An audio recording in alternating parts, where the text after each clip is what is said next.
बातमी इम्तियाज जलील यांच्या संदर्भात आहे। इम्तियाज जलील यांची तिरंगा रॅली निघाली आहे। रामगिरी महाराज नितेश राणे यांच्या अटकेची मागणी या रॅलीद्वारे करण्यात येते। मुसलमानांबाबत आक्षेपार्ह वक्तव्य केल्याचा निषेध केला जातोय। एमआयएमची संभाजीनगर ते मुंबई अशी तिरंगा रॅली निघालेली आहे। मुख्यमंत्र्यांना संविधानाची प्रत द्यायला जातोय म्हणून मुंबईला जातोय असं इम्तियाज जलील म्हणाले।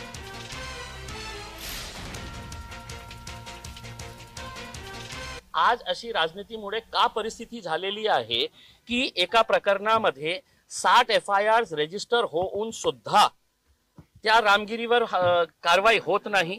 म्हणजे याचा अर्थ हे आहे, हे सगळं जे चाललेलं आहे ते सरकारच्या आशीर्वादाने चाललेलं आहे।